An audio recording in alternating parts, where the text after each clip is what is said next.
আসসালামু আলাইকুম রাহমাতুল্লাহ। প্রিয় শিক্ষার্থী বন্ধুরা, তোমরা সবাই কেমন আছো? আশা করি আল্লাহর রহমতে ভালো আছো।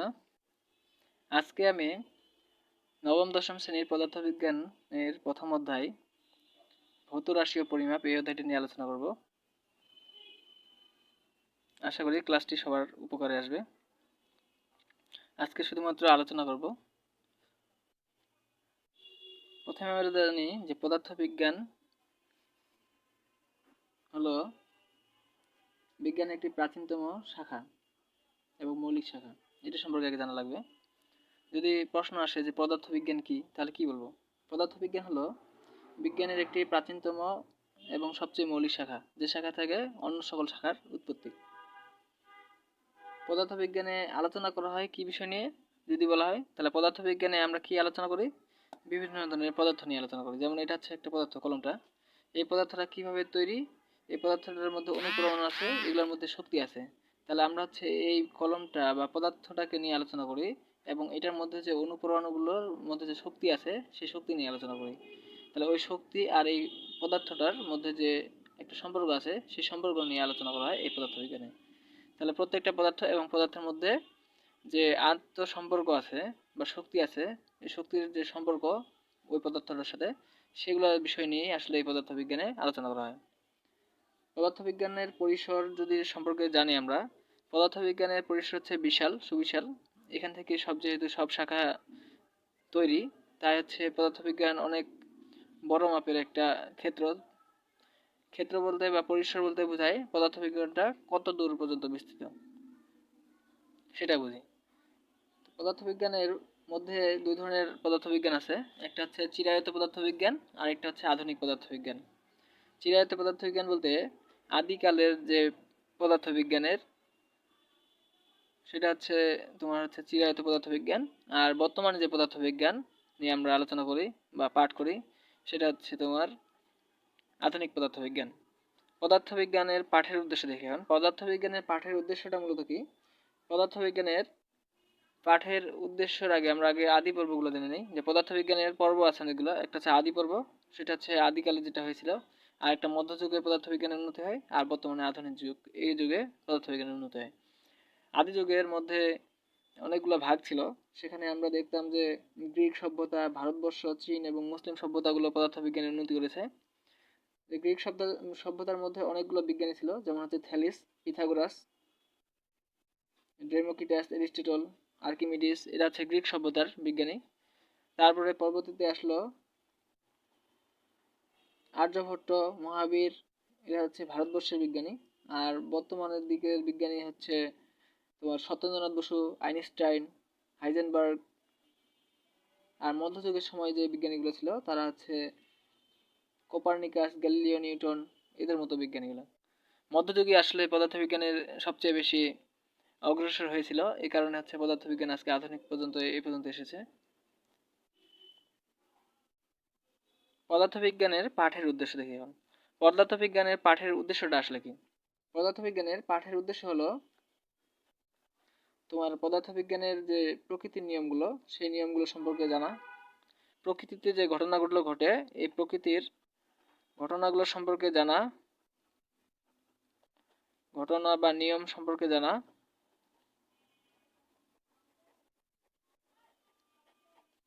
আবার এই যেগুলো জানবো আমরা প্রকৃতি থেকে, সেই ঘটনাগুলো আবার হচ্ছে প্রযুক্তিতে রূপান্তর করা।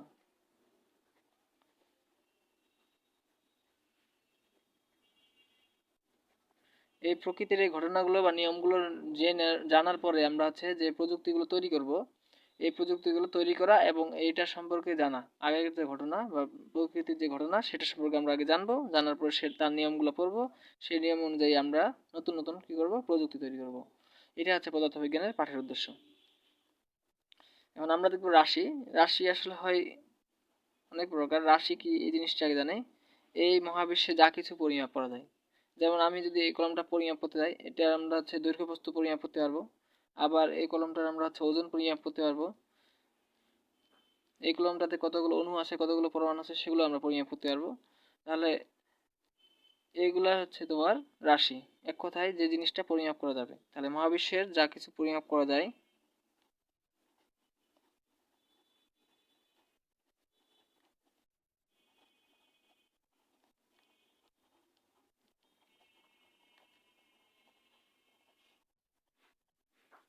তাই রাশি। এক কথায় বলতে গেলে রাশি দুই ধরনের হয়, একটা হচ্ছে ভৌত রাশি, বলতে ওই রাশিকেই বোঝায়, এটাকে আবার ভৌত রাশি বলতে পারি ভৌত জগতের, যেহেতু মহাবিশ্ব বা ভৌত জগতের। তাহলে খেয়াল রাখবো, ভৌত জগতের বা মহাবিশ্বে যা কিছু পরিমাপ করা যায় তাই হচ্ছে রাশি, ওটাকে আবার ভৌত রাশি বলা হয়।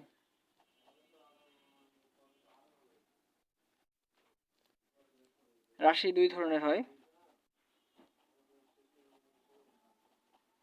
একটা হচ্ছে মৌলিক রাশি আর একটা লব্ধ রাশি। মৌলিক রাশি কোন রাশি? যে রাশিটাকে আমরা ভাঙতে পারবো না, বা মৌলিক রাশিকে হচ্ছে তোমার বিভাজন করা যাবে না, বা মৌলিক রাশিকে ভাঙা গেলেও মৌলিক রাশির মধ্যে শুধুমাত্র ওই একই পরিমাণ জিনিস পাওয়া যাবে, সেটা হচ্ছে মৌলিক রাশি। যেমন আমরা পড়ছিলাম মৌলিক পরমাণু, যৌগিক পরমাণু, বা মৌলিক অণু, যৌগিক অণু, সেগুলোর মতো। যেমন মৌলিক বলতে এটাকে যদি আমরা ভাঙতেও পারি তাহলে শুধুমাত্র এই একই টাইপের জিনিস পাওয়া যাবে। এখন আমি একটা হচ্ছে সোনাকে, সোনা বা হচ্ছে একটা স্টিল আমি হচ্ছে পরিমাপ করব, সেই স্টিলের মধ্যে যতই আমরা ভাঙি স্টিলের মধ্যে শুধু স্টিলই পাওয়া যাবে, অন্য কিছু পাওয়া যাবে না, তাহলে একই পরিমাণ পদার্থ পাওয়া যাচ্ছে, তাহলে এটা হচ্ছে মৌলিক রাশি। আর লব্ধ রাশি বলতে হচ্ছে একটা রাশিকে আমরা ভাঙবো, সেই রাশিটার মধ্যে আমরা হচ্ছে অনেক কিছু পাবো। যেমন এই কলমটাকে আমরা যদি ভাঙি, এখানে আমরা কালি পাবো, তারপর হচ্ছে প্লাস্টিক পাবো, আর অন্য কিছু পেতে পারি, যেমন এখানে হালকা স্টিল আছে, তাহলে এই জিনিসগুলা অনেকগুলো পাওয়া যাচ্ছে, তাহলে এটা হচ্ছে যৌগিক রাশি, এরকম, বা লব্ধ রাশি বলা হয় যৌগিক রাশিকে।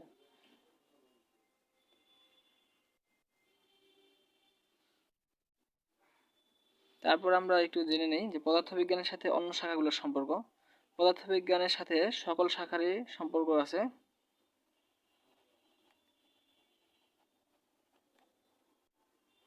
পদার্থবিজ্ঞানের সাথে গণিতের সম্পর্ক মূলত, কারণ পদার্থবিজ্ঞান মানে সেখানে কি থাকবে, গণিত থাকবে, গণিতের অঙ্ক আছে, তাহলে পদার্থবিজ্ঞানের সাথে সরাসরি গণিতের সম্পর্ক আছে। আর পদার্থবিজ্ঞানে আমরা কি নিয়ে আলোচনা করি, পদার্থ নিয়ে আলোচনা করি। পদার্থের মধ্যে কি থাকে, অণু, পরমাণু, এসব কিছু থাকে, আর এসব কিছু হচ্ছে তোমার রসায়নের বিষয়, তাই পদার্থবিজ্ঞানের সাথে রসায়নেরও একটা সম্পর্ক আছে, বা এটা তৈরি করার জন্য, পদার্থটা তৈরি করার জন্য বিভিন্ন রাসায়নিক বিক্রিয়া ঘটানো হয়, তাহলে রসায়নের সম্পর্ক আছে, এখান থেকে বুঝতে পারি। তারপর পদার্থবিজ্ঞান থেকে আমরা বিভিন্ন ধরনের প্রযুক্তি তৈরি করি, যেমন এমআরআই, তারপর হচ্ছে এক্স রে, এসব প্রযুক্তি আবার চিকিৎসা কাজে ব্যবহার করা হয়, আর চিকিৎসা প্রযুক্তিটা হচ্ছে জীববিজ্ঞানের বিষয়, তাহলে আমরা বলতে পারি যে জীববিজ্ঞানের সাথে পদার্থবিজ্ঞানের সম্পর্ক আছে। জীববিজ্ঞান এবং রসায়নের সাথে পদার্থের পরোক্ষভাবে সম্পর্ক আছে, আর গণিতের সাথে পদার্থের সরাসরি সম্পর্ক বা প্রত্যক্ষ সম্পর্ক আছে, কারণ পদার্থবিজ্ঞানে সবসময় গণিত লেগেই থাকে। তারপর পরিমাপ করার ক্ষেত্রে আমরা বিভিন্ন ধরনের ত্রুটি পাই, এই ত্রুটিগুলোর মধ্যে একটা হচ্ছে দৈব ত্রুটি, তারপর হচ্ছে তোমার আপেক্ষিক ত্রুটি, যান্ত্রিক ত্রুটি, চূড়ান্ত ত্রুটি, অনেক ধরনের ত্রুটি আছে। এই ত্রুটিগুলোর মধ্যে আমাদের এই নবম-দশম শ্রেণীর পদার্থবিজ্ঞানে আলোচনা রয়েছে চূড়ান্ত ত্রুটি নিয়ে আমরা আলোচনা করব পরবর্তীতে। আর হচ্ছে আপেক্ষিক ত্রুটি বা শতাংশ ত্রুটি নিয়ে আলোচনা করব। আপেক্ষিক ত্রুটি অপর নাম হচ্ছে শতাংশ ত্রুটি। তাহলে এসব ত্রুটি নিয়ে আমরা শুধুমাত্র এখানে আলোচনা করব, দুইটি ত্রুটি, যান্ত্রিক ত্রুটি, দৈব ত্রুটি, এগুলো নিয়ে আমরা আলোচনা করব না, এগুলো আমরা হচ্ছে ইন্টারমিডিয়েট বা একাদশ দ্বাদশ শ্রেণীতে আলোচনা করব। আজকে এই পর্যন্তই, সকলে ভালো থাকবা। আসসালামু আলাইকুম সবাইকে।